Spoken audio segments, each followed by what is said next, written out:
Shalom Bapak Ibu Saudara, renungan hari ini Selasa 6 Desember 2022 terdapat di dalam Kolose 3 ayat 14 dengan judul Kenakanlah Kasih. Dan di atas semuanya itu, kenakanlah kasih sebagai pengikat yang mempersatukan dan menyempurnakan. Bacaan harian Kolose 1-4. Gereja sebagai bagian dari tubuh Kristus tentunya tidak lepas dari yang namanya perselisihan. Tidak ada gereja yang sempurna karena gereja berasal dari orang-orang berdosa yang bertobat dan terima Yesus, kemudian di dalam kasih karunia terus mengalami proses untuk menuju kesempurnaan. Gereja juga dipenuhi dengan orang-orang yang pastinya berbeda dalam banyak hal.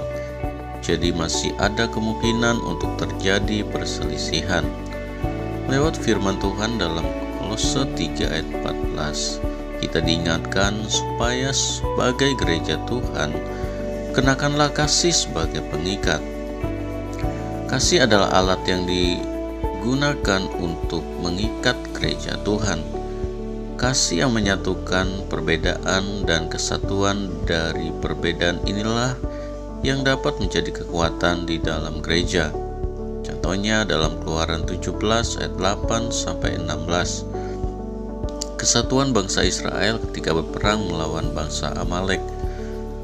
Setiap orang punya peran masing-masing, ada yang sebagai pemimpin, ada yang sebagai penopang, ada yang langsung berperang, dan tentunya mereka punya banyak perbedaan. Tapi karena ada kesatuan, mereka alami kemenangan bersama Tuhan. Seandainya Harun dan Hur tidak mau menjadi penopang bagi Musa, maka bangsa Israel bisa kalah dalam peperangan itu. Satuan bisa menjadi celah bagi iblis untuk melemahkan gereja. Jadi, tetap kenakanlah kasih sebagai pengikat yang mempersatukan. Kasih juga adalah ukuran gereja untuk menjadi sempurna. Amsal 27 ayat 17.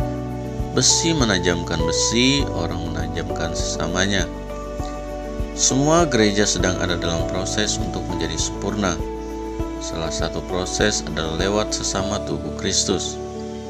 Setiap orang yang ada di sekitar kita itu adalah berkat dari Tuhan untuk supaya kita menjadi pribadi yang semakin berkualitas sesuai firman. Justru setiap orang yang menyakiti kita seharusnya menjadi tempat terbaik untuk kita menabur kasih. Dengan begitu, kasih kita akan semakin bertambah sampai sempurna.